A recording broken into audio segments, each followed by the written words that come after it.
ஒரு ராத்திரி சமயம் ஊர்ல ஒரு கல்யாணம் நடந்துகிட்டு இருக்கு. ஊர் முழுக்கவே அந்த கல்யாணத்துல கலந்துக்கிறாங்க. அப்படி அதே கல்யாணத்தை தான் நம்ம ஹீரோவும் அட்டன் பண்ணிட்டு தன்னுடைய வீடு திரும்பிக்கிட்டு இருக்காரு. அப்ப அவர் மைண்ட்ல திடீர்னு ஒரு எண்ணம். அவர் காதலிக்கிற பொண்ணுடைய வீட்டை கிராஸ் பண்றப்போ அந்த பொண்ணு அங்க இருக்கிற பாத்ரூம்ல குளிச்சுக்கிட்டு இருக்காங்க. ஹீரோவோட மைண்ட் மாறி அந்த பாத்ரூம் அவர் எட்டி பார்க்க அதுலதான் அவருக்கு ஒரு அமானுஷமான விஷயம் வந்து சேருதுங்க. ஆமாங்க, நம்ம ஹீரோக்கு பாத்ரூமை எட்டி பார்த்ததுனால இங்க பேய் பிடிக்குது. அடுத்த நாளே அந்த ஊர் முழுக்க இருக்கிற எல்லா மக்களும் நம்ம ஹீரோவோட வீட்டு வாசல்ல நின்னு இவனுக்கு பிடிச்சிருக்க பேய எப்படின்னா ஓட்டி ஆகணும், அப்படி ஓட்டலனா எல்லா உசுருக்கும் ஆபத்துன்னு சொல்லி பயந்து நடுங்குறாங்க. அதுக்கப்புறம் அந்த ஊருக்குள்ள என்னெல்லாம் ஆகுது, நம்ம ஹீரோ வச்சு என்னெல்லாம் பண்றாங்கன்றதுதான் இந்த படத்துல சொல்லிருப்பாங்க. எல்லாருக்குமே வணக்கம். இன்னைக்கு நம்ம சூ ஃப்ரம் சோ அப்படின்ற ஒரு வித்தியாசமான கன்னட படத்துடைய ரிவ்யூ தான் பார்க்க போறோம். இந்த படம் OTT-லயே அவைலபிளா இருக்கு. கண்டிப்பா பார்க்க வேண்டிய படங்க. இந்த மாதிரி சின்ன படங்களுக்கு சப்போர்ட் பண்ணுங்க. இப்ப இந்த கதையில என்ன இருக்குன்றத ஷார்ட்டா பார்த்துடலாம். ஒரு சின்ன லைக்கோட உள்ள வாங்க. நான் கவின், நீங்க பாக்குறது நம்மளோட பிலிம் பை. படத்துடைய ஓபனிங் சீன்லயே நம்ம ஹீரோவான அசோகாவை காமிக்கிறாங்க. அவரு தூங்கிக்கிட்டே இருக்கும் போதோ அவருக்கு ஏதோ ஒரு பெண்ணுடைய சத்தம் கேக்குது. அப்பா ஒரு முன்னாடி ஒரு பேய் வந்து நிக்கிற மாதிரியும் அவர் தூக்கத்துல இருந்து பயந்து எழுந்துக்கிற மாதிரியும் காட்டுறாங்க. கட் பண்ணா இப்ப நம்ம ஹீரோக்கு எப்படி பேய் பிடிச்சது, அந்த பிளாஷ்பேக் என்ன அப்படின்றத ஒரு கதையை சொல்றாங்க. சில நாட்களுக்கு முன்னாடி நம்ம ஹீரோ இருக்கிற அந்த ஊருக்கு ஒரு வயசான பாட்டி இறந்து போறாங்க. அந்த பாட்டி வேற யாரும் இல்லைங்க, நம்ம ஹீரோவுடைய பாட்டி தாங்க. அப்படி இந்த படத்துல இருக்கிற சில முக்கியமான கேரக்டரை உங்ககிட்ட சொல்லிடுறேன். முதல்ல ரவி அண்ணன் 40 வயசாகியும் ஊருக்குள்ள கல்யாணம் ஆகாம சுத்துவாரு. ரொம்ப கம்பீரமானவரு. ஊர்ல இருக்கிற எல்லாரும் ரவி அண்ணன் மேல மரியாதை வச்சிருப்பாங்க, பயப்படவும் செய்வாங்க. ரெண்டாவது அந்த ஊருடைய பஞ்சாயத்து தலைவர். இவர் என்னதான் தலைவரா இருந்தாலும் இவருக்கும் ரவி அண்ணனை பார்த்தா ஒரு பயம் இருக்குங்க. மூணாவது நம்ம ஹீரோவுடைய அப்பா. சின்ன சின்ன விஷயத்துக்கெல்லாம் பயப்படுவாரு. நாலாவது ஒரு ஆட்டோக்காரரு. இவருக்கு சாப்பிடுறதுன்னா ரொம்ப பிடிக்குங்க. சோ இப்படி இந்த ஊருக்காரங்க மத்தியில நம்ம ஹீரோவோட பாட்டியோடைய பிணத்தையும் அங்க அடக்கம் பண்றாங்க. நம்ம ஹீரோ இருக்காரு பாத்தீங்களா, அசோகா. அவரு ஒரு பெயிண்டரா இருப்பாருங்க. அவருக்குன்னு ஒரு நண்பர் கூட்டம் இருக்கும். அது போக ஹீரோ பத்தி சொல்லனா அவருக்கு ஒரு அப்பா அம்மா, இப்ப பாட்டி இறந்திருப்பாங்க. அது போக ஒரு தங்கச்சி இருப்பாங்க. அதே ஊருக்குள்ள இருக்கிற ஒரு பொண்ணு நம்ம ஹீரோ ரொம்ப நாளாவே சைட் அடிச்சுக்கிட்டு இருப்பாரு. இப்ப ஹீரோவோட பாட்டி இறந்து 7 நாள் ஆகுதுங்க. 7 நாளுக்கு அப்புறம் காரியம் பண்ணுவாங்க பாத்தீங்களா. அப்படி ஹீரோவோட வீட்லயும் அந்த காரியத்தை எல்லாம் பண்ணிக்கிட்டு இருக்க அந்த ஊருடைய ரவி அண்ணா இருக்காரு பாத்தீங்களா, அவர் தான் வந்து ஹீரோவோட வீட்டை பாக்குறாரு. ஊருக்குள்ள எந்த சடங்கு பண்ணாலும் ரவி அண்ணா வந்து இப்படிலாம் பண்ணுங்கப்பா, இந்த இலையை இங்க போடுங்கப்பா, சாப்பாடு படைக்கிறதா இருந்தா இப்படி படைங்கப்பா அப்படின்னு இன்ஸ்ட்ரக்ஷன் கொடுப்பாருங்க. அதை கேட்டுதான் எல்லாரும் பண்ணுவாங்க. அப்படி இறந்து போன பாட்டியை வேண்டிக்கிட்டு இந்த சாப்பாடை படைச்சிட்டு எல்லாரும் வீட்டுல இருந்து வெளியே வந்துடணும். ஒரு 10 நிமிஷத்துக்கு எல்லாரும் அமைதியா இருக்கணும். அப்பதான் இறந்து போன பாட்டி வந்து இந்த சாப்பாட்டெல்லாம் சாப்பிட்டு அவங்களோட ஆத்மா சாந்தி அடையும் அப்படின்ற மாதிரியும் சொல்ல, அப்படி இவங்களும் படைச்சிட்டு அந்த வீட்டை பூட்டிட்டும் எல்லாரும் வெளியே வந்து நிக்கிறாங்க. அப்பா அமைதியா இருக்கணும், செல்போன் எல்லாம் எல்லாரும் சைலண்ட்ல போடுங்க அப்படின்ற மாதிரியும் ரவி அண்ணா சொல்ல, கடைசியில ரவி அண்ணா அவர் போன சைலண்ட்ல போட மறந்துடுறாரு. எப்படியோ கூட்டத்துக்குள்ளேயும் சமாளிச்சுட்டு எல்லாரும் அமைதியா நின்னுகிட்டு இருக்க, அப்பதான் நம்ம ஹீரோ நான் சைட் அடிக்கிற அந்த பொண்ணை அதே கூட்டத்துல பாக்குறாரு. இவளை எப்படின்னா இம்ப்ரெஸ் பண்ணுமேன்னு சொல்லி ஒரு பிட்டு பேப்பர்ல அவரோட போன் நம்பரையும் எழுதி அந்த பொண்ணு கிட்ட தூக்கி போட்டுட்டு இவரு தான் நண்பர்களோட வந்து நின்னுக்க, கொஞ்ச நேரத்திலேயே ஹீரோவுடைய நம்பருக்கு ஒரு போன் கால் வருதுங்க. ஹீரோவோ அந்த வீட்டுக்குள்ளதான் போனை வச்சிருக்காரு. இந்த பொண்ணு தான் போன் பண்றா போல இருக்கு அப்படின்னு சொல்லி அவரும் அந்த வீட்டுக்குள்ள நுழைஞ்சி அந்த போனை எடுக்க பார்த்தா அது ஏதோ கஸ்டமர் கேர் நம்பர்ல இருந்து வந்திருக்குங்க. இங்க ரவி அண்ணா எல்லாரும் 10 நிமிஷம் அமைதியா இருக்கணும் தானே சொன்னாரு. டேய், நீ பூஜையே கெடுக்கிற அளவுக்கு உள்ள வந்துட்டியாடா, இப்படிலாம் இருந்தா உங்க ஆயாவுடைய ஆத்மா எப்படிடா சாந்தி அடையும் அப்படின்னு சொல்லி ஹீரோவையும் திட்டிட்டு தலையில 3 வாட்டி தண்ணி தெளிச்சிட்டு ஓரமா போய் நில்லு அப்படின்ற மாதிரியும் ரவி அண்ணா சொல்றாரு. இப்போ ஹீரோ வெளியே வந்து பாக்குறப்போ அவர் அந்த பிட்டு பேப்பர்ல நம்பர் எழுதி தூக்கி போட்டிருப்பாருல, அது இன்னும் கீழே தாங்க இருக்கும். அந்த பொண்ணு அதை கண்டுக்கவே மாட்டாங்க போல. அப்படி ஹீரோ மொக்க வாங்கவும் செய்யறாரு. இப்ப 10 நிமிஷம் முடிஞ்ச உடனே ரவி அண்ணாவும் பூஜை எல்லாம் முடிஞ்சிருச்சு, உள்ள போயிட்டு காரியத்துக்கு வந்த எல்லாருக்கும் சாப்பாடு போடுங்கன்ற மாதிரி சொல்ல, அந்த வீட்டுக்குள்ள அந்த பாட்டி வந்து சாப்பாடுலாம் சாப்பிட்டு போவாங்கன்னு சொன்னாங்க பாத்தீங்களா, அதெல்லாம் எதுவுமே நடந்திருக்காதுங்க. இவங்களே ஒரு மூட நம்பிக்கையா நினைச்சுக்கிறது. இப்ப காரியத்துக்கு வந்தவங்களுக்கும் நம்ம ஹீரோட வீட்டுல எல்லாரும் சாப்பாடு போடுறாங்க.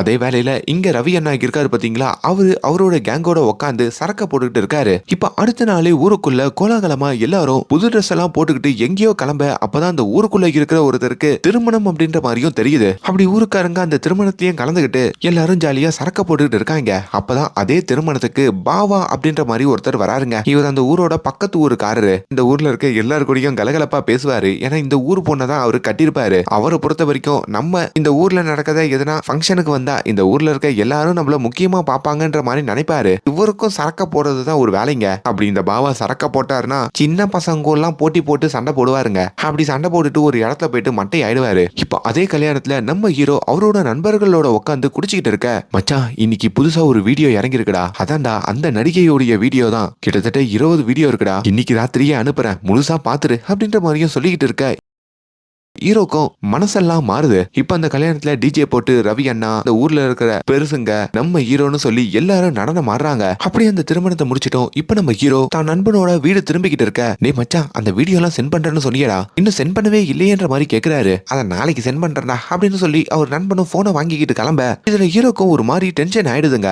அப்பதான் அந்த இரவு அந்த பயங்கரமான சம்பவம் நடக்குது. இப்போ கரெக்டா 1 மணி நேரம் கழிச்சு நம்ம ரவி அண்ணா அதே திருமண மண்டபத்துல குடி போதையில தன்னுடைய நண்பர்களோட உட்காந்துக்கிட்டு இருக்காரு. அவருக்கு ஒரு முக்கியமான போன் கால் வருதுங்க. எது இப்படி ஒரு சம்பவம் நடந்துச்சா, கொஞ்ச நேரத்துல வீட்டுக்கு வர அப்படின்னு சொல்லிட்டோம். அவர் அங்க தன்னோட பைக்கை எடுக்க அந்த பைக்கை ஒரு இடத்துல போய் மோதிடுறாருங்க. பின்னாடி வேற அவரோட ஆட்கள் வரதுனால அவங்க கிட்ட சமாளிக்கணும்னு சொல்லி பார்க் பண்ணிட்டு வந்தேன், நடந்தே போயிடுவோம்னு சொல்லி இப்ப அங்க இருக்கிற ஒரு வீட்டுக்கோ ரவி அண்ணா வராரு. என்ன பிரச்சனைன்ற மாதிரி கேட்க, அந்த வீட்டுல இருக்க பெரியவரும் கொஞ்ச நேரத்துக்கு முன்னாடி என்னோட வீட்டுக்கு ஏதோ ஒரு மர்ம நபர் வந்திருக்கான், அவன் எங்க அம்மா குளிக்கிறத எட்டி பார்த்திருக்கான் அப்படின்ற மாதிரி சொல்றாங்க. ரவி அண்ணா ஷாக் ஆகுறாரு. உங்க அம்மாக்கு என்ன ஒரு 80 வயசு இருக்குமா, அவன் ஏன் உங்க அம்மா குளிக்கிறத எட்டி பார்த்தான்ற மாதிரி கேட்க, அந்த நபரும் அதான் எனக்கு ஒன்னும் புரியல அப்படின்ற மாதிரி சொல்ல, இப்ப அந்த ரவி அண்ணாவும் டார்ச் லைட்டை எடுத்துக்கிட்டு அந்த பாத்ரூம் இருக்கும் பாத்தீங்களா, அது வெளிப்புறமா இருக்கிற அந்த செவத்தை வந்து பாக்குறாரு.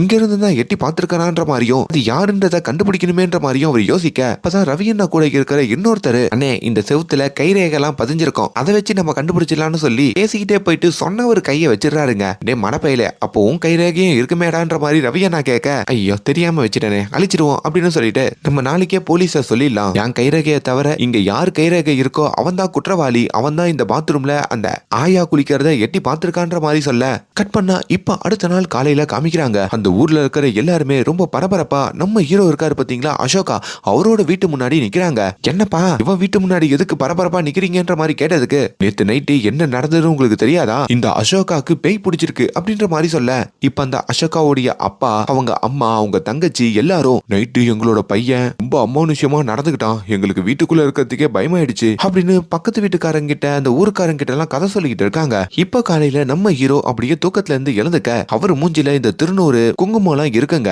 அப்பதான் நேத்து ராத்திரி என்ன நடந்ததுன்ற மாதிரி காமிக்கிறாங்க. நம்ம ஹீரோ தன்னோட ஃப்ரெண்ட் அந்த வீடியோ கொடுக்காதனால ஒரு வெறுப்புல தான் வீட்டுக்கு போயிட்டு இருப்பாரு. அப்பதான் அவரு ஒரு பொண்ணை சைட் அடிப்பாரு பாத்தீங்களா, அந்த பொண்ணுடைய வீட்டை கிராஸ் பண்றாரு. அப்ப அங்க குளிச்சிட்டு இருக்கிற ஒரு சவுண்ட் கேக்குதுங்க. அப்ப ஹீரோ சுத்தி முத்தி பாத்துட்டு, நம்ம காதலிக்கிற பொண்ணுதான் அங்க குளிச்சிட்டு இருக்கான்னு நினைச்சு அவரு தாங்க அந்த பாத்ரூமை எட்டி பார்த்திருக்காரு. ஆனா உள்ள பார்த்தா அந்த பெரியவருடைய அம்மா குளிச்சிருக்காங்க. இதுல ஹீரோவே ஷாக் ஆகி ஒரு இடத்துல வந்து ஒளிஞ்சிருக்காரு. அதுக்கப்புறம் தான் ரவி அண்ணா வந்து யாரு இப்படி எட்டி பார்த்தான்ற மாதிரி இந்த கைரேகையை வச்சு கண்டுபிடிக்கிறத பேசுறதெல்லாம் ஹீரோ கவனிச்சிருப்பாரு. ஆத்தாடி மாத்திப்போம் போல இருக்கேன்னு சொல்லி இப்ப ஒரு கந்த துணியில தண்ணிய தொட்டு மறுபடியும் அதே ராத்திரி வந்து அந்த கைரேகையை ஒரு அழிக்கலான்ற மாதிரி முடிவு பண்றாரு. அப்ப அந்த இடத்துல அந்த ஊர்க்காரர் ஒருத்தர் மூச்சா போகலான்னு வர, டேய் யாரு பாது ராத்திரி சமயத்துல அங்க சுத்திட்டு இருக்கிறதுன்ற மாதிரியும் ஹீரோவை பாத்துறாரு. நம்ம ஹீரோவும் அவருக்கு பயந்து அந்த இடத்துல இருந்து ஓட, இப்ப ஹீரோவை துரத்திக்கிட்டு அந்த ஆட்டோக்காரரும் அந்த பக்கத்து வீட்டுக்காரரும் ஓடி வராங்க. அப்படி ஓடி வரவங்க கிட்டையும் நம்ம ஹீரோ மாட்டிக்க, டேய் உன் மூஞ்ச காட்டுறா, நீ யாரான்ற மாதிரியும் அவங்க கேக்குறாங்க. ஆனா ஹீரோவும் மூஞ்ச மறைச்சிக்கிட்டு அந்த இடத்துல அவங்கள விட சொல்லி உடம்ப சிலுப்பிக்கிட்டு இருக்காருங்க. அதை பாக்குற அவங்களும், இவன் என்னடா உடம்ப இப்படி சிலுப்புறான், ஒருவேளை பேய் பிசாசு எதனா இவனை பிடிச்சிருச்சான்ற மாதிரியும் பேச, சாம பேய் பிடிச்சிருச்சுன்ற மாதிரி நம்ம நடிப்போம், அதை வச்சு இந்த விஷயத்துல இருந்து தப்பிச்சிருவோம்னு சொல்லி ஹீரோ தானுக்கு பேய் பிடிச்ச மாதிரி அங்க நடிக்கிறாரு. அதுல அந்த ஆட்டோக்காரரும் அந்த பக்கத்து வீட்டுக்காரரும் பயந்து போறாங்க. அதுக்கப்புறம் நம்ம ஹீரோவை கண்ட்ரோல் பண்ணி வீட்டுக்கு கூட்டிட்டு வந்திருப்பாங்க. வீட்லயும் அவர் ஆட்டம் போட்டு எல்லாரையும் மிரட்டி இப்ப இந்த படுக்கையில படுத்து இப்ப காலையில எழுந்துக்கிற மாதிரியும் இப்ப ஊர் முழுக்க நம்ம ஹீரோக்கு பேய் பிடிச்சிருச்சு அப்படின்ற ஒரு தகவல் பரவிடுதுங்க. அப்படி ஊர்ல இருக்கிற ஒரு வயசான பாட்டியும் ஹீரோ வந்து பார்க்க வர, ஹீரோவோட முகத்துல குங்குமமும் திருநீரும் இருக்கிறத பார்த்து அவங்களும் ஷாக் ஆகி பயந்து ஓடிடுறாங்க. இப்ப ஹீரோ சமையல் ரூமுக்கு வராரு. இப்ப நம்ம ஹீரோவுடைய குடும்பம், அவங்க அப்பா அம்மா தங்கச்சி எல்லாம் வந்து ஹீரோவை பாக்குறாங்க. ஹீரோ மறுபடியும் அவங்களை திரும்பி பார்த்த உடனே அவங்களும் பயந்து வெளியே ஓடி வராங்க. எல்லாரும் ரவி அண்ணா எங்க அப்படின்ற மாதிரி தான் தேடுறாங்க. ரவி அண்ணா வேலை விஷயமா டவுன் வரைக்கும் போயிருக்காருன்ற மாதிரி சொல்ல, இப்ப உடனடியா என் பையன் உடம்புல இருக்கிற பேய ஓட்டி ஆகணும், யாருன்னா கூப்பிட்டு வாங்கன்ற மாதிரி கேக்குறாங்க. அப்பதான் அந்த ஊருக்குள்ள ஒரு சாமியார் இருந்திருக்காருங்க. ஆனா இப்ப அந்த சாமியார் இல்ல, சில வருஷங்களுக்கு முன்னாடி இறந்துட்டாராம். இப்ப அந்த சாமியாரோட பையனை வந்து அந்த ஊருடைய பஞ்சாயத்து தலைவரும் பாக்குறாரு. எப்பா தம்பி பிரசாந்தா, உங்க அப்பா சாமியாருப்பா, உங்க அப்பாக்கு இருக்கிற எல்லா பவரும் உனக்கும் இருக்கும், ஊருக்குள்ள உன்னோட ஃப்ரெண்டு தான் அந்த அசோகாக்கு பேய் பிடிச்சிருக்கு, நீ தான் வந்து ஓட்டணுன்ற மாதிரி அவனை கூப்பிட. ஆனா பிரசாந்தாக்கோ பேய்னா ரொம்ப பயங்க, எனக்கு எங்க அப்பா பண்ற மந்திரம் கூட தெரியாத அங்கிள், நான் இன்ஜினியரிங் படிச்சு வேலைக்கு போயிட்டு இருக்கேன் அங்கிள், என்ன விட்டுருங்கன்னு சொன்னாலும் இப்ப அவனை கட்டாயப்படுத்தி அவங்க அப்பா மாதிரியே அந்த பிரசாந்தாக்கும் வேஷம் போட வச்சு இப்ப நம்ம ஹீரோவோட வீட்டுக்கும் கூட்டிட்டு வராங்க. இப்ப அந்த பிரசாந்தாவை ஹால்ல உட்கார வச்சு ஓமத்தெல்லாம் கொளுத்த சொல்றாங்க. அவருக்கும் மந்திரம்லாம் தெரியாம மந்திர புக்கை வச்சுக்கிட்டு சமஸ்கிருதத்தை தப்பு தப்பா படிச்சுக்கிட்டு இருக்காரு. எப்பா மனசுக்குள்ள படிச்சா போதும்ன்ற மாதிரி ஊருக்காரங்க ஐடியா கொடுக்க இப்ப அந்த பூஜையெல்லாம் முடிச்சிட்டு அந்த பிரசாதத்தை எடுத்துக்கிட்டோம். இப்ப அந்த பிரசாதா நம்ம ஹீரோவுடைய ரூமுக்கு தனியா போறாரு. பயந்துகிட்டே தாங்க போறாரு, எங்க நம்ம ஹீரோ எதனா பண்ணிடுவாரோன்னு சொல்லி. இப்ப நம்ம ஹீரோவுடைய கதவையும் தட்ட இப்ப ஹீரோ ரூம் கதவை திறக்கிறாரு. தன்னோட ஃப்ரெண்டு பிரசாந்தாவுடைய கெட்டப்பா பார்த்து அவருக்கு சிரிப்பு வந்துருதுங்க. இப்ப அந்த ரூம் கதவையை மூடிட்டு ஹீரோ குலுங்கி குலுங்கி சிரிக்கிறாரு. ஆனா வெளியே பாக்குற இந்த சாமியாரும் அந்த ஊருக்காரங்களும் ஆஹா பேய் தான் சிரிக்குது போல இருக்குன்ற மாதிரியும் பயந்து நடுங்குறாங்க. பிரசாந்தாவும் அங்க இருந்து தப்பிக்கலான்னு பார்க்க ஊருக்காரங்க அவன் உடம்புல இருக்கிறது யாருன்ற மாதிரி கேட்க சொல்றாங்க. பிரசாந்தாவும் நீ யாருன்ற மாதிரி கேட்க இப்ப ஹீரோ பக்கத்துல இருக்கிற ஒரு போஸ்டரை பாக்குறாரு. நம்ம ஊர்ல காஞ்சனா படம் வந்ததுல அப்படி அங்க கல்பனான்னு ஒரு படம் வந்திருக்கும். அப்படி வெளியே வந்து என்ன யாருன்னு தெரியல, நான் தான் கல்பனான்ற மாதிரியும் ஊருக்காரங்க கிட்ட கிண்டலுக்கா சொல்றாருங்க. ஆனா அவங்க காது சரியா விழாம ஏதோ சுலோச்சனான்னு சொல்றான்பான். சுலோச்சனான்னு ஒரு லேடியோட பேய் தான் நம்ம பையனுடைய உடம்புல ஏறி இருக்குன்ற மாதிரி இவங்களே ஒரு முடிவை பண்ணிக்கிறாங்க. சோமேஸ்வரா அப்படின்ற ஒரு ஊர்ல இருந்துதான் இந்த சுலோச்சனா பேய் வந்திருக்குன்ற மாதிரியும் அங்க இவங்களே கெஸ் பண்ணிக்கிறாங்க. சோ அதனாலதான் சூ ஃப்ரம் சோ அப்படின்ற மாதிரி இந்த படத்தோடைய பேர் இருக்குங்க. இப்ப ராத்திரி ரவி அண்ணா இருக்காரு பாத்தீங்களா, அவரும் வேலைக்கு போயிட்டு ஊருக்கு வராரு. அவர்கிட்டயும் நடந்த விஷயத்தெல்லாம் சொல்றாங்க. அவருக்கும் உள்ள பயம் வருதுங்க. இருந்தாலும் அவரு கொஞ்சம் கெத்துல அந்த பயத்தெல்லாம் வெளியே காட்டிக்காம அப்படியே தைரியமா இருக்கிற மாதிரி நடிக்க அப்பதான் ஊருக்காரங்க ஒருத்தவங்க வந்து ரவி அண்ணா நீ எவ்வளவு பெரிய ஆளு, கதை கேட்டா போதாது, ரூமுக்குள்ளதான் அந்த பேயோட நம்ம அசோகா இருக்கான், அவங்க கிட்ட போய் 4 வார்த்தை பேசு அப்படின்ற மாதிரி அவர் அனுப்ப இவரும் பயந்துகிட்டே இந்த ரூமுடைய கதவை வந்து தட்டுறாருங்க. டே அசோகா நான் தான் ரவி அண்ணா வந்திருக்கேன், வெளியே வாடா பேசுவோம் அப்படின்ற மாதிரி கூப்பிட ஹீரோவும் வெளியே வராரு. அவரை பார்த்ததும் ரவி அண்ணாக்கே பயம் வருதுங்க. இப்போ ஹீரோவும் வெளியே வந்து ஒரு சோஃபால உட்கார ரவி அண்ணாவும் பக்கத்துல உட்கார்றாரு. உனக்கு என்ன வேணும்னு சொல்லு, உனக்கு என்ன பண்ணணும்னு சொல்லு, அதை பண்ணி நான் உன்னை அனுப்பி வச்சிடுறேன், தயவு செஞ்சு இவனோட உடம்புல வந்து இவனை கஷ்டப்படுத்தாத, அதுக்கப்புறம் இந்த ரவி அண்ணாவுடைய சுயரூபத்தை நீ பார்க்க வேண்டி இருக்குன்ற மாதிரி இவர் பயந்துகிட்டே அந்த பேய திட்ட.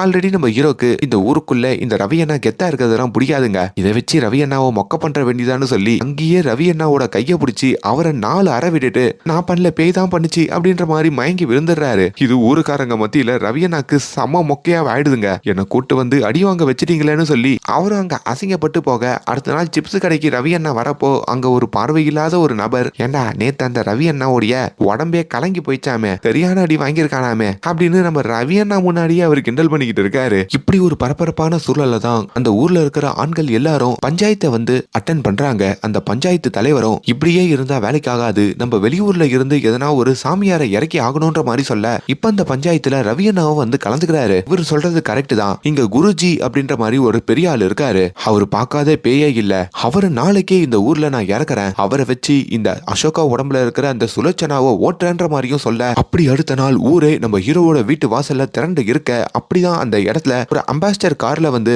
அந்த குருஜி இறங்குறாருங்க. பாக்குறதுக்கு காமெடி நடிகர் மாதிரி இருந்தாலும் கன்னடால மிகப்பெரிய ஹீரோங்க இவரு. இந்த படத்துடைய ப்ரொடியூசரும் கூட.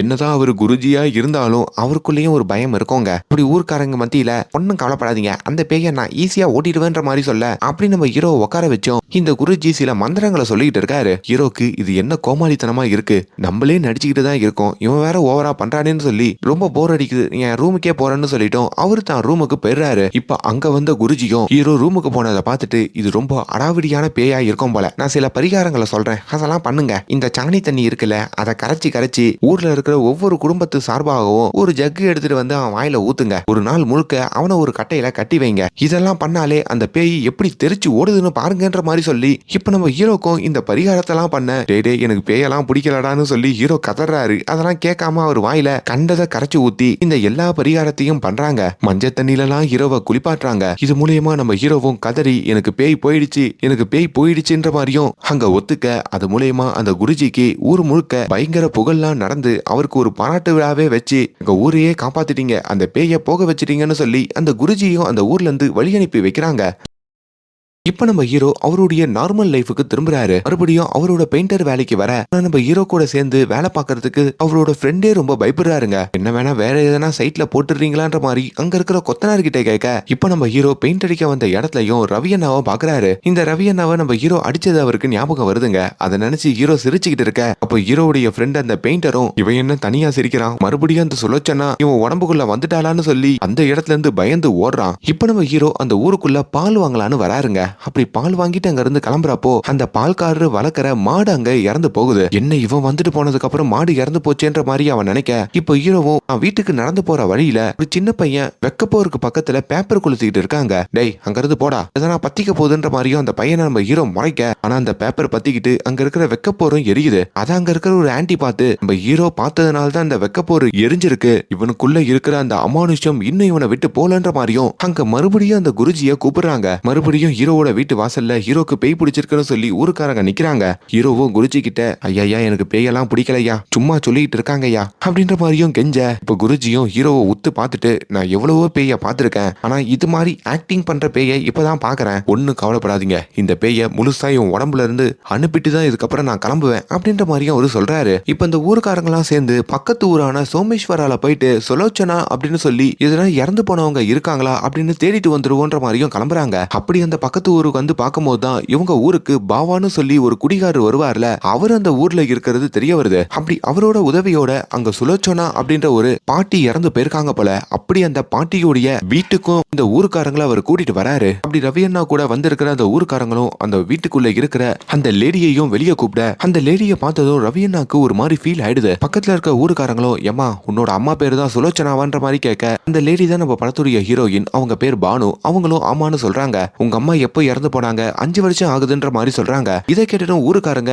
இந்த குருஜி கிட்ட வந்து இந்த தகவலை சொல்ல, இப்ப குருஜியும் அப்ப கன்ஃபார்ம் அந்த பானுடைய அம்மா தான் சுலோச்சனா, அவங்க தான் இப்ப பேயா நம்ம ஹீரோ மேல இருக்காங்கன்ற மாதிரியும் சொல்றாரு. ஆனா அந்த பானுவை பார்த்ததுல இருந்து நம்ம ரவி அண்ணா ஒரு மாதிரி சோகமா இருக்கிறதையும் குருஜி கவனிக்கிறாரு. அப்படி ரவி அண்ணா கிட்டையும் வந்து, எதுக்கு அந்த பொண்ணை பார்த்ததுல இருந்து சோகமா இருக்கீங்கன்ற மாதிரி கேட்க, உங்ககிட்ட ஒண்ணு சொல்றேன், எனக்கு 40 வயசாச்சு, இன்னும் திருமணம் ஆகல, என்னோட 25 வயசுல நான் பார்த்த முதல் பொண்ணு அந்த பானு தான். அப்ப அந்த பொண்ணு கொஞ்சம் குண்டா இருந்தான்னு சொல்லி நான் வேணான்னு சொல்லிட்டேன், நான் இப்ப வரைக்கும் எனக்கு திருமணம் ஆகல, அதான் அவளை பார்த்த உடனே எனக்கு ஃபீலிங் வந்துடுச்சு அப்படின்ற மாதிரியும் ரவி அண்ணா சோகமா சொல்றாரு. இப்ப ரவி அண்ணாவே குண்டாதாங்க இருக்காரு. அதை இந்த சாமியார் மேல கீழே பார்த்துட்டு எல்லாம் தலையெழுத்துன்னு சொல்ல, இப்ப கொஞ்ச நேரத்திலேயே நம்ம ஹீரோயின் பானு இருக்காங்கல்ல, அவங்கள கூப்பிட்டுட்டு அவங்களுடைய அங்கிள் இப்ப நம்ம ஹீரோட வீட்டுக்கு வராரு. பானுடைய அங்கிள் எப்படின்னா கொஞ்சம் கரடுபுடான ஆனவர், அதாவது பானுடைய அப்பா இருக்காங்கல்ல, அப்படி பானுடைய அப்பாவும் இறந்து போயிருப்பாரு. அப்படி அப்பா அம்மா இல்லாதான் பானு அவங்க அப்பாவுடைய தம்பி வீட்டுல, அதாவது அவங்களுக்கு சித்தப்பா முறை வரும், அவரோட இன்னமும் திருமணம் பண்ணாம வாழ்ந்துகிட்டு இருப்பாங்க. அப்படி நம்ம அம்மா இப்ப ஹீரோவோட உடம்புல இருக்கிறது தெரிஞ்சு ஹீரோவை பார்க்கவும் வராங்க. ஹீரோவோட ஊருக்காரங்க அந்த குருஜியும், நீங்க போய் அவங்களுக்கு என்ன வேணும்னு கேளுங்க, அப்படி எப்படின்னா அந்த பையனோட உடம்புல இருந்து உங்க அம்மாவை போக சொல்லுங்கன்ற மாதிரியும் உள்ள அனுப்ப, அப்படி உள்ள வந்ததும் நம்ம பானு நம்ம ஹீரோவை தன்னோட அம்மா மாதிரி பார்த்து, அம்மா எப்படிமா இருக்கன்ற மாதிரியும் கால்ல விழறாங்க. கொஞ்ச நேரத்திலேயே அங்க பானுடைய அங்கிள் வந்து, சொல்ல சொன்னா நீ மறுபடியும் வந்துட்டியா, நீ இல்லாம நாங்க நிம்மதியா இருக்கிறது உனக்கு பிடிக்கலையா, ஏன் இப்படி எங்களை இம்சா பண்றன்ற மாதிரியும் பயங்கரமா கத்துறாரு. இப்ப நம்ம ஹீரோவுமே அங்க இருக்கிற பானு கிட்ட, நான் உங்க அம்மா எல்லாம் இல்ல அப்படின்னு சொல்ல வர, ஆனா அத பானு கேக்குற மாதிரி தெரியல. ஹீரோக்கு புரியுதுங்க, நிலைமையும் கட்டுப்பாடுக்கு மீறி போகுது அப்படின்ற மாதிரி. இப்ப அடுத்த நாளுமே ஊர்ல இருக்கிற எல்லாரும் ஒரு திருமணத்துக்கு கிளம்புறாங்க. நம்ம ஹீரோவையும் அவங்க அம்மாவும் அப்பாவும் வீட்டுக்குள்ள வச்சே பூட்டிட்டு அதே திருமணத்துக்கு கிளம்ப, ஹீரோ தன்னை வீட்டுல தனியா பூட்டிட்டு போனது பிடிக்காம அவங்க வீட்டுடைய கூரை எகிரி வெளியே வந்துடுறாரு. அப்படி ஊருக்குள்ள வந்து பார்த்தா ஊர்ல இருக்கிற எல்லா கதவும் பூட்டி இருக்குங்க. டே சேகரே, என்னடா ஊர்ல யாரையும் காணோம் அப்படின்ற மாதிரி ஒருத்தர் கிட்ட ஹீரோ பேச வர, அவரும் ஹீரோவை பார்த்து பயந்து ஓடுறாரு. இப்ப ஹீரோவுடைய நண்பன் அந்த பிரசாந்தா இருக்கான்ல, முன்ன கூட ஒரு சாமியாரா வந்திருப்பானே,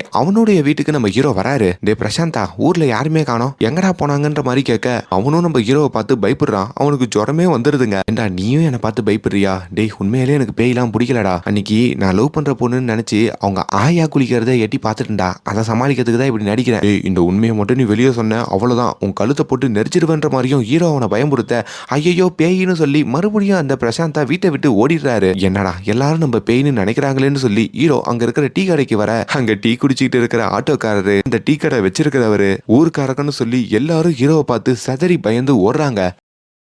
இப்ப மறுபடியும் ராத்திரி ஆகுதுங்க. நம்ம ஹீரோடைய அப்பா அம்மாவும் ஃபங்க்ஷனுக்குலாம் போயிட்டு அவங்க வேற ஒரு ரூம்ல தான் தூங்குவாங்க. மறுபடியும் ஹீரோ வெளியே வந்து தன்னுடைய நண்பர்கள் கிட்ட இந்த உண்மையை சொல்லி புரிய வைக்கணும்னு சொல்லி அந்த ராத்திரி தன்னோட ஃப்ரெண்டை வந்து எழுப்புறாரு. அப்பதான் கூப்பிட்டது நம்ம ஹீரோன்ற மாதிரி அவனுக்கு தெரியுது. ஐயோ சுலோச்சனா பேய் இங்க வந்துருச்சுன்னு சொல்லி அவனும் பதறி போறாங்க. அதுக்கப்புறம் அந்த ஆட்டோக்காரர் கிட்ட ஹீரோ பேசலான்னு வந்தா அவரும் வீட்டுக்குள்ள பயந்து போய் ஒளிஞ்சுக்கிறாரு. இன்னொரு பக்கம் ஹீரோவுமே வீட்டுக்குள்ள தண்ணி தாங்க எடுக்குது, கொஞ்சம் தண்ணி தாங்க அப்படின்னு ரூமுக்குள்ள இருந்து கேட்க, ஹீரோவோட தங்கச்சியும் பாவப்பட்டு தண்ணி குடுக்கலான்னு போறாங்க. கொஞ்சம் உள்ள வந்து குடுமா அப்படின்ற மாதிரி ஒரு குரல் கேக்குது. திடீர்னு அவங்க தங்கச்சியோட கைய ஒரு பேய் வந்து இழுத்து அந்த ரூமுக்குள்ள போட்டு இப்பவே உன்னுடைய கதையை முடிக்க போறன்ற மாதிரி அந்த பேய் சொல்ல, இப்ப அவங்க தங்கச்சியும் கதற. திடீர்னு பார்த்தா இதெல்லாம் கனவுங்க. அந்த ரூமுக்குள்ள போற மாதிரி அங்க பேய் இருக்கிற மாதிரி ஹீரோவோட தங்கச்சி கனவு கண்டிருப்பாங்க. இதுக்கு மேல இந்த வீட்டுல இருக்க முடியாது, எனக்கு ரொம்ப பயமா இருக்கு, என் அண்ணன் நினைச்சே பயமா இருக்கு அப்படின்னு சொல்லி அவங்க அப்பா அம்மா கிட்டயும் அழுக. சரி வா வெளியே போவோம் அப்படின்னு சொல்லி ஹீரோவோட அப்பா அம்மாவும் அவங்க பொண்ணை கூப்பிட்டுக்கிட்டு வெளியே போறாங்க. அப்ப நம்ம ஹீரோ வீட்டுடைய வாசப்படியில வந்து நிக்கிறாருங்க. அதை பார்த்தும் பயந்து போய் வீட்டுல இருக்கிறவங்களே இப்போ நடுங்க செய்யறாங்க. மறுபடியும் அடுத்த நாள் காலையில ஊருக்காரங்க கூடுறாங்க. அந்த குருஜி கிட்டையும் நேத்து ராத்திரி நடந்த சம்பவங்களை சொல்றாங்க. இவன் எங்க வீட்டுக்கு வந்து பயன்படுத்துறான், எங்களை தூங்க விட மாட்டான், தூங்குற எங்களை டிஸ்டர்ப் பண்றான், நீ என்ன பண்ற, நீ ஒரு டம்மி சாமியாரா இருப்ப போல இருக்குன்ற மாதிரியும் குருஜிய கழுவி ஊத்த. இப்ப குருஜிக்கும் ஐயோ நம்ம போலி சாமியார்னு கண்டுபிடிச்சிருவாங்களோன்ற மாதிரி பயப்படுறாரு. அந்த நேரத்துல நம்ம ஹீரோவும் வீட்டுக்குள்ள இருந்து இதெல்லாம் கேட்டுட்டு அம்மா என்ன பேய் பேய்னு என்ன இப்படி பண்றீங்க அப்படின்ற மாதிரி சொல்ல வர, ஹீரோவை பார்த்ததும் ஊருக்காரங்களாம் சதறி ஓடுறாங்க. இப்ப குருஜி மனசுல கொஞ்சம் தைரியத்தை வர வச்சுக்கிட்டு பக்கத்துல இருக்கிற குச்சை எடுத்து நம்ம ஹீரோவை அடிக்கிற மாதிரி போ ரூமுக்குள்ள போ அப்படின்ற மாதிரியும் விரட்டுறாரு. ஐயோ சாமியாரு அடிக்காதியா, பேய் இல்லையான்ற மாதிரி ஹீரோ எவ்வளவு சொன்னாலும் கேட்க மாட்டாரு. இப்ப அந்த குச்சை புடுங்கி ஹீரோ அந்த சாமியாரை போட்டு அடிக்க, அப்படி ஹீரோ கிட்ட குருஜி செம்ம அடி வாங்கிட்டு வெளியே இருக்கிற மக்கள் கிட்டையும் காட்டிக்காம அவனை சக்சஸ்ஃபுல்லா அவன் ரூம்ல வச்சு பூட்டிட்டேன், இப்பவாச்சும் புரிஞ்சுக்கோங்க என்னோட பவர் என்னன்ட்டு அப்படின்ற மாதிரியும் மக்கள் முன்னாடி நடிக்கிறாரு. அதை நம்பி மக்களும் குருஜிய மறுபடியும் கும்பிட ஆரம்பிக்கிறாங்க. இவன் உடம்புல இருக்க பேய் போனா அது ஒரு பொண்ணால மட்டும்தான் முடியும், அது இந்த பேயோடைய பொண்ணு அந்த பானு தான் திரும்பி வரணும்ன்ற மாதிரி சொல்ல, ஆனா அந்த பானுடைய அங்கிள் இருக்காரு பாத்தீங்களா, அவர் குடிச்சிட்டு மட்டையா இருக்கிறதுனால அந்த பானுவை கூட்டிட்டு வரதுக்கு ஆள் இல்லைன்ற மாதிரி சொல்றாங்க. அப்பதான் அதே ஊருக்காரரான நம்ம பாவா தான் இருக்காருன்னு சொல்லி அந்த பாவாவோட அந்த பேயோடைய பொண்ணு பானுவை கூட்டிட்டு வராங்க. அப்படி பானுக்கிட்டையும் அந்த சாமியாரு உங்க அம்மாக்கு என்னதான் வேணும்னு கேட்டுட்டு சீக்கிரமா உங்க அம்மாவை இந்த உடம்புல இருந்து போக சொல்லு, நான் கெஞ்சி கேட்கறேன்ற மாதிரியும் அந்த வீட்டுக்குள்ள பானுவை அனுப்ப. ஆனா பானு எதனாலயோ பாதிக்கப்பட்டிருக்காங்க போல. அவங்க மறுபடியும் ஹீரோ வந்து அம்மா எப்படிமா இருக்க, நான் பாக்குறதுதாம எனக்கு நிம்மதியே, வாழ்க்கையே நாசமா போச்சுமான்ற மாதிரி பேச வர, ஹீரோ அப்போ பானு கிட்ட வெளிப்படையாவே சொல்றாருங்க, என் உடம்புல உங்க அம்மா எல்லாம் ஏறல, இப்படி பேசாதீங்கன்னு சொன்னாலும் மறுபடியும் பானு அவங்க அம்மானு நினைச்சு அம்மா என்னோட அங்கிளே என்கிட்ட தப்பா நடந்துக்கிறாருமா அப்படின்ற கொடுமையான கதைகளை சொல்றாங்க. அந்த கதையை கேட்ட உடனே ஹீரோட மனசும் மாறுதுங்க. இப்போ அவரும் நம்ம பானுக்கு சப்போர்ட் பண்ணி அவங்க அம்மா மாதிரி பானு கூட பேச ஆரம்பிக்கிறாரு. இப்படி அந்த பானுக்கு என்ன ஆச்சு அப்படின்றத பின்னாடி சொல்றேன். அதுக்கு முன்னாடி இப்ப பானுவும் ஹீரோ கூட பேசி முடிச்சிட்டு மறுபடியும் அவங்க ஊருக்கு கிளம்ப வேண்டி இருக்குங்க. ஆனா பானுவை கூட்டிட்டு வந்த பாவா வழக்கம் போல சரக்க போட்டுட்டு மட்டை ஆயிடுறாரு. இப்ப அவங்கள கூட்டு போறதுக்கு ஆள் இல்ல. அப்பதான் சுத்தி முத்தி யார் இந்த பானுவை கூட்டிட்டு போறதுன்னு பார்த்தா நம்ம ரவி அண்ணா இருக்காருங்க. அவரு கூடயே இந்த குருஜி பானுவை அனுப்பி வைக்கிறாங்க. ஆல்ரெடி இந்த பானு மேல ரவி அண்ணாக்கு ஒரு கண் இருக்கும்ல, அப்படி ரவி அண்ணா பானுவை வீட்டுல டிராப் பண்ணிட்டு இப்போ ஒவ்வொரு நாளும் ரவி அண்ணா வந்து இந்த பானுவை பிக்கப் பண்ணிக்கிட்டு நம்ம ஹீரோட வீட்டுக்கு வர மாதிரியும், அப்படி நம்ம பானு நம்ம ஹீரோ கிட்ட பேசுற மாதிரியும், அதுக்கப்புறம் பானுவை திருப்பி கூட்டு போற மாதிரியும், அது மூலயமா பானுவோட ரவி அண்ணாக்கு காதல் வர மாதிரியும், முக்கியமா பானு வர வழியில எல்லாம் கோயில்ல சாமி கும்பிட்டுக்கிட்டே வருவாங்க. அவங்கள கோயிலுக்கெல்லாம் நம்ம ரவி அண்ணா கூட்டிட்டு போற மாதிரி எல்லாம் காமிக்கிறாங்க. எப்பவுமே நம்ம ஹீரோக்கு பேய் பிடிச்சிருந்தாலும் அவங்க வீட்லயே தூங்குற ஹீரோவோட அப்பா அம்மாவும் அவங்க தங்கச்சியும் ஒரு நாள் அந்த ஆட்டோக்கார வீட்டுக்கு வராங்க. ரொம்ப நாள் ஆச்சுப்பா நல்லா தூங்கி, உங்க வீட்லயே தூங்கிக்கவான்னு சொல்லி அவங்க வீட்லயே தூங்கிட இப்ப நம்ம ஹீரோ அவரோட வீட்டுல தனியா இருக்காருங்க. என்னதான் ஹீரோ ஊரே தனக்கு பேய் பிடிச்சுன்னு சொன்னாலும் அவர் வீட்டுல தைரியமா தான் இருந்திருப்பாரு. ஆனா அன்னைக்கு வீட்டுல யாரும் இல்லாதனால கொஞ்சம் பயப்படவே செய்யறாரு. அங்க தொங்கிக்கிட்டு இருக்கிற அவரோட துணியே பேயின்னு நினைச்சு ரொம்ப பயப்பட, நம்ம நார்மலா இருக்கணும்னு சொன்னாலும் இல்ல எங்க அம்மா இங்கதான் இருக்காங்க அப்படின்றது எனக்கு ஒரு உணர்வா இருக்கு அப்படின்னு சொல்லி பானு பேசியிருப்பாங்கல்ல, அதெல்லாம் நினைச்சு பார்த்துட்டோம். உண்மையாலேயே அந்த சுலட்சணா பேய் இங்கதான் இருக்கான்ற மாதிரிலாம் ஹீரோக்கு பயம் வருது. அப்பதான் திடீர்னு ஹீரோவோட ஜன்னலை வந்து யாரோ தட்டுறாங்க. ஹீரோ பேய் தான்னு நினைக்க, ஆனா அது அந்த பானுங்க. இவரும் வெளியே வந்து என்னாச்சுன்ற மாதிரி கேட்க, அப்பதான் பானு அவங்களுக்கு நடந்த கொடுமைய சொல்றாங்க. எனக்கு எல்லாமே எங்க அம்மா சுலோச்சனா தான். எங்க அப்பா இறந்ததுக்கு அப்புறம் எங்க அம்மா தான் என்ன அவ்வளவு பாத்துக்கிட்டாங்க. என்ன ஒருத்தருக்கு என்ன நல்லபடியா திருமணம் பண்ணி வைக்கணும்ன்ற மாதிரியும் நினைச்சாங்க.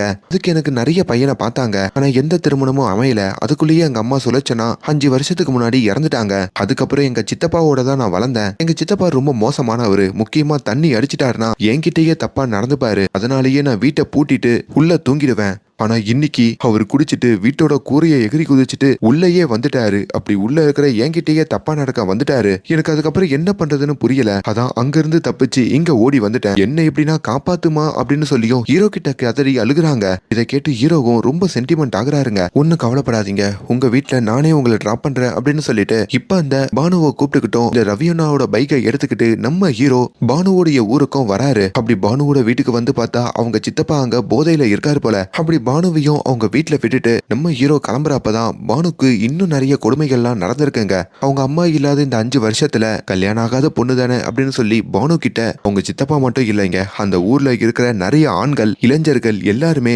தப்பா நடக்க வருவாங்க. பானுவை அடையணும்னு ஆசைப்படுவாங்க. இவங்க எல்லாரையும் சமாளிச்சு ஒரு நரக வாழ்க்கையை தான் பானு அந்த ஊர்ல வாழ்வாங்க. இதையும் அங்க சோகத்தோட காமிக்கிறாங்க. இப்ப கட் பண்ண அடுத்த நாள் காலையில ரவி அண்ணாவும் அந்த ஊருக்காரங்களை எல்லாரையும் உட்கார வச்சு ஒரு கதையை சொல்றாரு. நேத்து ராத்திரி என்ன தெரியுமா நடந்தது? என்னோட வீட்டு வாசல்ல வந்து மறுபடியும் அந்த சுலோச்சனா கதவை தட்டினா என் பைக் வேணும் என் பைக் வேணும்னு கேட்டா எனக்கு ரொம்ப பயமாயிடுச்சு. ஒரு வழியா என் பைக் சாவிய ஜன்னல் வழியா தூக்கி போட்டுட்டேன். அப்படி என் பைக்கை எடுத்துக்கிட்டு அந்த சுலோச்சனா என் பைக்கோட சேர்ந்து எங்கேயோ மறைஞ்சிட்டா. அவளோட ஆட்டம் அதிகரிச்சுக்கிட்டே இருக்கு அப்படின்ற மாதிரியும் சொல்றாரு. ஆக்சுவலி நம்ம ஹீரோ அவர் பைக்கை வாங்கிட்டு தான் போயிட்டு இந்த பானுவை டிராப் பண்ணிருப்பாருங்க. அதே மாதிரி அந்த ஊர்ல ஆட்டோ ஓட்டுறவரும் என் ஆட்டோ வேணும்னு சொல்லி கூட நேத்து என் கதவை தட்டினா, ஆனா நான் திறக்கவே இல்லை, அதனாலதான் உன் பைக்கை கேட்டிருக்கான்ற மாதிரி சொல்ல இவனோட ஆட்டம் அதிகரிக்குது. மறுபடியும் அந்த வீட்டுக்கு போவோம், இன்னையோட இந்த பேயோட கதையை முடிக்க பாப்போன்ற மாதிரி சொல்ல, ஆனா இப்ப நம்ம ஹீரோட வீட்டு வாசலுக்கு வரப்போதான் நம்ம ஹீரோ வீட்டுக்குள்ள அங்கும் இங்கும் நடக்கிறத ஊருக்காரங்க பார்த்து இன்னும் பயப்படுறாங்க. முக்கியமா அந்த குருஜி வேற இன்னும் பயப்பட, அப்பதான் திடீர்னு நம்ம ஹீரோ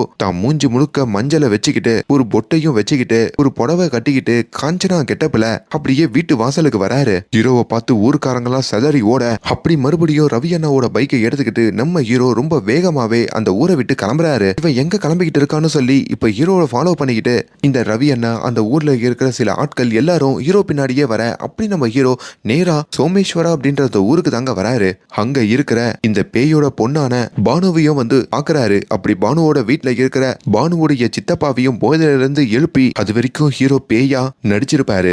அதுக்கப்புறம் பேய் இல்லைன்ற மாதிரியும் சொல்லியிருப்பாரு. இப்போ மறுபடியும் அவரு பேயா நடிக்க வேண்டிய கட்டம் வருது. இது வரைக்கும் அவருக்காக நடிச்சிருப்பாரு, ஆனா இப்போ இந்த பானுக்காக நடிக்கிறாரு. நான் தாண்டா சுலோச்சனா வந்திருக்கேன், என் பொண்ணு மேலேயா கை வைக்கிறேன்னு சொல்லி அங்க பானுவுடைய சித்தப்பாவை போட்டு அடி அடின்னு அடிக்கிறாரு. என் பொண்ணு உனக்கும் பொண்ணு மாதிரி தானடா, ஏன் உனக்கு பொண்ணு இருக்கால, அவ மேல இப்படி கை வைப்பியாடா அப்படின்னு சொல்லி பானுவுடைய சித்தப்பாவையும் தண்டிக்க, இப்ப அந்த வீட்டு வாசல்ல இருந்து ஹீரோவுடைய ஊருக்காரங்க ரவி அண்ணா எல்லாரும் பாக்குறாங்க. இப்ப அந்த சோமேஸ்வராவுடைய ஊர் இளைஞர்களும் அந்த வீட்டு வாசல்ல வந்து நிக்க, இப்ப பானுவை கூப்பிட்டுக்கிட்டு நம்ம ஹீரோவோ அந்த வீட்டுல இருந்து கிளம்பலான்னு பாக்குறாரு. ஆனா ஹீரோ மேல பேய் இருக்கு அப்படின்ற மாதிரி கதைகள்லாம் அந்த ஊருக்காரங்களுக்கு தெரியாதுல. எங்க ஊருக்கு வந்து எங்க ஊர் ஆளையே அடிக்கிறியான்னு சொல்லி இப்ப நம்ம ஹீரோவை போட்டு அவங்க எல்லாம் அடிக்கிறாங்க. ஐயோ என் பையனை காப்பாத்துங்கன்ற மாதிரியும் இப்ப நம்ம ஹீரோவோட அப்பா கதற, அப்பதான் ரவி அண்ணா வந்து அதை தடுக்கிறாரு. அது வரைக்கும் ரவி அண்ணா வேடிக்கை பார்த்தவருங்க. அப்பதான் அவரோட வீரத்தை காமிக்கிறாரு. அப்படி அந்த பக்கத்து ஊருக்காரங்க எல்லாரையும் ரவி அண்ணா போட்டு வேட்டையாட, அவரை பார்த்து இப்ப ரவி அண்ணா ஊருக்காரங்களும் அவங்க எல்லாரையும் போட்டு அடிக்க, அப்படி அவங்க எல்லாரும் சண்டை போட்டு அந்த ஊர்ல இருந்து நம்ம பானுவையும் காப்பாத்துறாங்க. அட்லாஸ் ரவி அண்ணாவும் அந்த பக்கத்து ஊருக்காரங்க கிட்ட, நீங்க இந்த பானுக்கு பண்ண கொடுமையெல்லாம் போலீஸ் சொன்னா நீங்க தான் கைதாவீங்க, நாங்க நல்லபடியா இந்த பொண்ணை எங்க ஊருக்கு கூட்டிட்டு போறோம், கூட்டிட்டு போறது வேற யாரும் இல்ல, இந்த பானுவுடைய அம்மாவான சுலோச்சனா தான், சுலோச்சனாவோட பேய் இந்த ஹீரோவோட உடம்புல இருக்குன்ற மாதிரி சொல்லிட்டு இப்ப அந்த பானுவை கூட்டிட்டு வராரு. அப்படி நம்ம ஹீரோவோட வீட்டு வாசலுக்கு வந்து ஊர்க்காரங்க எல்லாரும் சூழ்ந்து இருக்க, ஹீரோவும் வீட்டு வாசப்படியில உட்காந்துட்டு இருக்க, இந்த பேய் நல்ல பேய் தான் போல இருக்கு, அவங்க பொண்ணை காப்பாத்துறதுக்கு தான் வந்திருக்குன்ற மாதிரியும் ஊருக்காரங்க இன்னும் ஹீரோக்கு பேய் பிடிச்சிருக்காதா நம்புறாங்க. ஆனா ஹீரோவை பார்த்து பயப்படல, பானுக்கு திருமணம் பண்ணி வச்சா ஹீரோ உடம்புல இருக்க பேய் போயிடும்ன்ற மாதிரியும் அவங்க நம்புறாங்க. அப்படி ஊருக்காரங்கல்ல ஒரு வயசானவருக்கு பானுவை திருமணம் பண்ணி வைக்கிறதுக்கு முடிவு பண்ண, இதுக்கு ரவி அண்ணாக்கு சம்மதமான்ற மாதிரியும் கேக்குறாங்க. ஆனா ரவி அண்ணாவோ ஆல்ரெடி பானு மேல ஆசைப்பட்டதுனால நானே பானுவை திருமணம் பண்ணிக்கிறேன்ற மாதிரி சொல்றாரு. இது பானுக்கும் பிடிச்சு போக அப்படி இவங்க 2 பேரும் திருமணம் பண்ணிக்கிற மாதிரியும் இதை நம்ம ஹீரோ சந்தோஷமா பாக்குற மாதிரியும், இன்னும் அந்த ஊருக்காரங்க பொறுத்த வரைக்கும் ஹீரோ பேய் தாங்க, ஆனா ஹீரோக்கு அவர் பேய் இல்லைன்னு தெரியும். ஏதோ நம்ம இப்ப பேய் மாதிரி நடிச்சதுனால இங்க ஒரு பொண்ணோட வாழ்க்கை நல்லா ஆயிடுச்சுன்ற மாதிரியும் நம்புறாரு. நியூஸ் பேப்பர்லயே இந்த விஷயம் வருதுங்க. அதாவது இறந்து போன ஒரு அம்மா ஒரு பையனோட உடம்புக்கு வந்து அவங்க பொண்ணோட திருமணத்தை நடத்தி வச்சாங்கன்னு சொல்லி, அப்பதான் இது ஒரு உண்மை கதைன்னு சொல்றாங்க. நம்ம ஹீரோவுமே இப்ப எல்லாம் சரியாயிட்டு அவரோட ஃப்ரெண்ட்ஸோட ஜாலியா வாழ்ற மாதிரியும் காட்ட, அப்பதான் ஹீரோட ஃப்ரெண்ட்ஸ் பேய் பிடிக்கிறதுக்கு முன்னாடி 2000 ரூபாய் கடன் வாங்கினியே அதை எப்ப கொடுப்பேன்ற மாதிரி கேக்குறாங்க. மறுபடியும் ஹீரோ தான் உடம்புல சுலோச்சனா வந்த மாதிரி நடிக்க, இதை வச்சுக்கிட்டே அவர் அந்த ஊருக்குள்ள வண்டி ஓட்டுறாருங்க. சோ இப்படி ரொம்ப ஜாலியா ஒரு ஊரே இங்க மூட நம்பிக்கையா இருந்திருக்கு. உண்மையாலே இப்ப ஹீரோ உடம்புல பேய்லாம் ஒண்ணுமே இல்ல, கற்பனை தான் அப்படின்னு சொல்லி சூப்பரா இந்த படத்தோட கதையை முடிச்சிருப்பாங்க. கண்டிப்பா இந்த படத்தை பாருங்க, ரொம்ப ரொம்ப ஜாலியா இருக்கும். அண்ட் மேலும் இந்த மாதிரியான வீடியோஸை தொடர்ந்து பார்க்கறதுக்கு நம்மளோட சேனலை சப்ஸ்கிரைப் பண்ணுங்க. Thank you so much.